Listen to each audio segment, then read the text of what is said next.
como é que eu monitoro o atraso, perda de pacotes, se a minha largura de banda ou a vazão tá boa para que minha rede fique rápida. Basicamente, eu tenho que ter a taxa de chegada do pacote sempre menor do que a capacidade de saída. Não adianta eu ter uma saída de 1 megabit e tá chegando 10 megabit, não vai ter para onde o dado ir. Então é feito toda uma medida de tempo e é feito todo um controle do hardware desse roteador para verificar se esse roteador pode ou não transmitir o dado ou se ele tem que mandar um aviso dizendo que ele está sobrecarregado ou pegar outro caminho. Lembra que eu falei para vocês? O dado para o Rio de Janeiro pode ser que vá por São Paulo, mas pode ir por Belo Horizonte ou pode pegar outro caminho. Ok? Qual caminho que vai ser usado? Aquele que tiver o menor tempo. Então, os roteadores do núcleo da rede têm um protocolo específico só para eles controlarem o atraso de pacote e o caminho que os dados têm que seguir. E isso não é uma coisa simples de fazer. Existe um comando chamado traceroute que a gente consegue ver um resumo do caminho que o dado transmitiu, ok? A gente não vai entrar aqui em detalhes de traceroute, não tem laboratório no nosso curso, mas basicamente o resultado seria isso aqui, tá? Se você usar o comando traceroute, ele vai te mostrar uma linha 1, 2, 3, 4, 5 com os números dos roteadores e quanto tempo o dado demorou. Então eu observo nessa tela que eu tenho 3 medições que foram feitas para ter uma média. Eu consigo saber onde é que eu tenho o meu link transoceânico, porque o dado foi na média de 22 para uma média de mais de 100 milissegundos. Isso não é bom, isso é lento, então eu teria que tentar outro caminho. Quando chegou no roteador número 16, ele tentou o caminho pelo roteador 17. Aí aconteceu um defeito, o roteador não respondeu. Então teve que tentar outro caminho, tentou o caminho 18, o roteador não respondeu, e aí finalmente pelo roteador 19 ele chegou no dado final. Tudo bem? Para quem for rodar o traceroute, tá? Esse asterisco agora não quer dizer apenas sem resposta. Ele pode significar não divulgo meus dados por uma questão de segurança, você não está vendo mais quase informação nenhuma, você só vê asterisco. Por causa de segurança. Então todo esse controle de perda de pacotes ajuda que a vazão da internet seja sempre a melhor possível. Então o nosso dado ele vai sempre chegar no menor tempo que for possível dentro daquela realidade. Entendeu? Então ele não vai pegar o caminho mais longo e se aquele caminho congestionar, ele continua. Se congestionar, ele vai mudar de caminho no meio da sua transmissão. Isso quer dizer que quando você assiste Netflix, o caminho da internet está mudando para o seu vídeo chegar sempre de uma maneira adequada. E é claro que essa vazão é como se fosse um funil. Essas conexões entre operadoras são muitas vezes o gargalo que a gente vai ter. Então é por isso que as grandes operadoras têm uma vantagem de tempo em relação a uma operadora regional. Ela vai ter grandes conexões com as outras operadoras. Uma operadora pequena teria uma conexão mais lenta e poderia dar um tempo de acesso menor. Tudo bem? Então, para organizar toda essa complexidade, é host, é roteador, é enlace, é rádio, é fibra ótica, são aplicações diferentes, são protocolos diferentes, eu tenho hardware de diversos fabricantes, eu tenho software de tudo que é jeito. Como é que eu faço para colocar ordem e estudar isso de uma maneira pelo menos razoável? Organiza em camadas, baseando no que acontece de uma operação complexa, que é a operação de aviação. Então, toda a complexidade de uma viagem aérea, né, da malha aérea global, foi transferido para a parte de camadas de rede. Então, você pensa numa viagem aérea como se fosse camadas, cada setor responsável por um problema. e cada setor responsável por um problema é o jeito que a gente divide as camadas de rede. E esse modelo de referência é o que a gente chama pilhas de protocolos da internet. Então a gente já vê que o nome é bonito, é uma pilha de protocolo, é um calhamaço de protocolo, é coisa para a gente estudar o ano todo, falando muito, lendo muito. Então, gente, se prepara, o curso é pesado. Tudo bem? A gente tem muita coisa para ler. Eu não vou pegar no pé com cálculo matemático. A gente não está fazendo nenhum curso maluco de redes, onde a gente tem que ficar calculando atraso. Mas vamos entender geral como é que isso aí funciona. E o modelo de referência, né, adotado mundialmente é o modelo de referência ISO, ou modelo OSI. Aplicação, apresentação, sessão, transporte, rede, enlace e camada física. Essas camadas que estão na direita fazem parte das camadas que a gente tem aqui num sistema de aviação. Se eu não dividir em camadas, eu tenho esse quadro aqui, que é um quadro completamente complicado, que fala todas as camadas e como é que elas conversam com todos os protocolos colocados junto, desde o Physical Layer número 1, Data Layer número 2, até a camada de aplicação.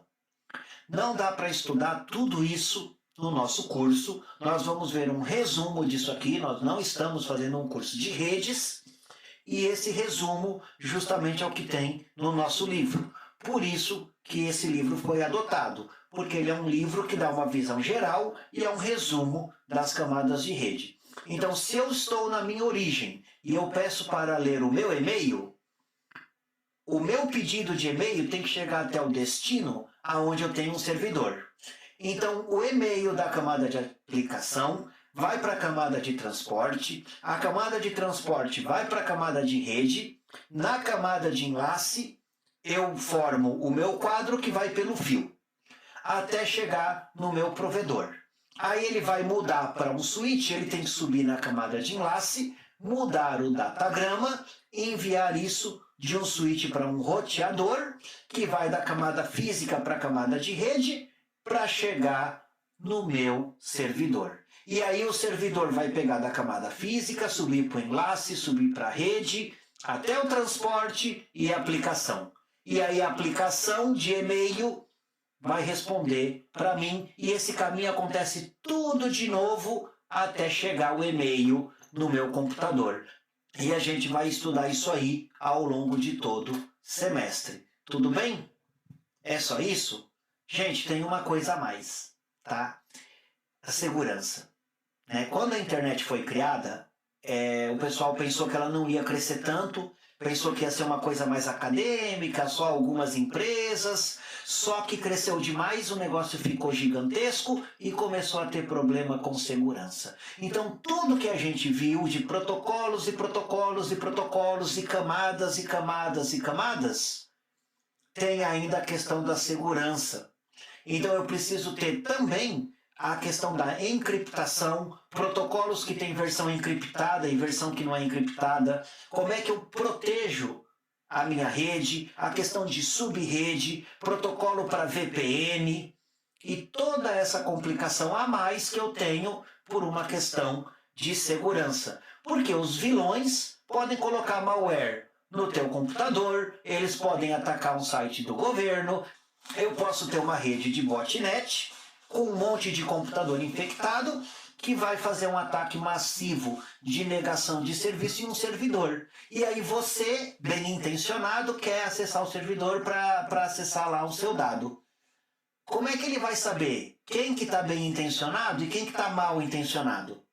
Novamente, algoritmos e protocolos, e aí toda uma complicação que a gente não vai entrar em detalhes, tudo bem? Falar de segurança de rede está além do que esse curso se propõe. Vamos falar só de protocolos. Finalizando com a história da internet, começou com uma coisa pequenininha, tá? Então, inicialmente eles pensavam só em ligar uma faculdade lá com alguns núcleos militares, então tinha 3 ou 4 pessoas usando, eles acharam que isso tá legal, e aí o militar investiu dinheiro e criaram a ARPANET, que tinha 15 nós interligando 15 bases militares, e aí que começou a internet. A internet começou como um projeto militar, tá? Só que aí eu tive problema porque eu tenho o Havaí, né, no caso dos Estados Unidos, o projeto nasceu lá, que era no meio do mar e aí não tinha como ligar fio. Aí começou a ter problema de transmissão sem fio, eles criaram o protocolo Aloha, fizeram melhorias na arquitetura de interconexão, né? E aí a empresa privada Xerox botou uma grana em cima porque ela achou aquilo fantástico e ela também queria usar.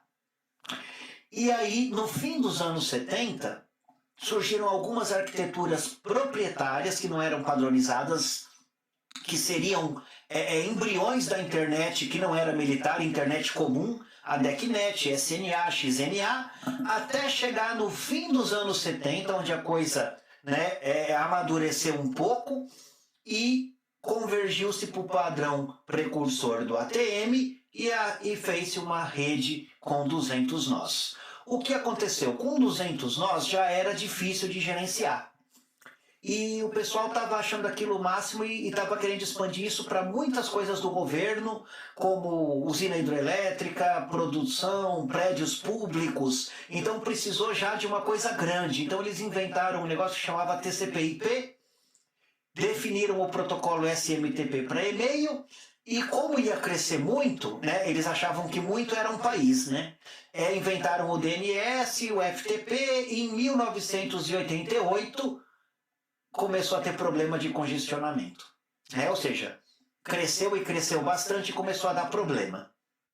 E aí eles tiveram que melhorar a questão de congestionamento e pensar em pacotes e protocolos muito melhores, ok?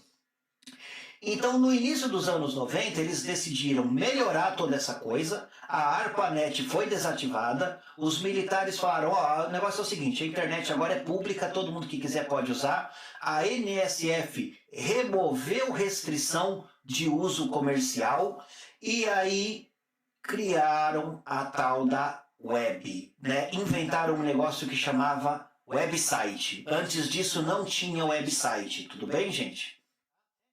E aí, quando chegou no final dos anos 90, o negócio já tinha crescido até 50 milhões de computadores na internet e a gente achava o máximo quando a gente ia numa biblioteca, pelo menos eu, né? Achava o máximo que eu podia ir numa biblioteca e teclar no negocinho lá para falar com computadores em rede, né?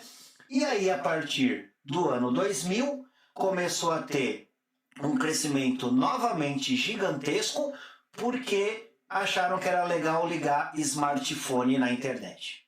Meu amigo, quando colocaram um smartphone na internet, teve um crescimento bizonho da internet, enorme. E aí todo mundo queria. Aí começou a ter acesso à banda larga. Aí surgiu o Google, surgiu o Microsoft, né? A Microsoft já tinha, mas surgiu a parte de internet deles. Aí o Windows começou a ter os sockets de rede já embutido no Windows.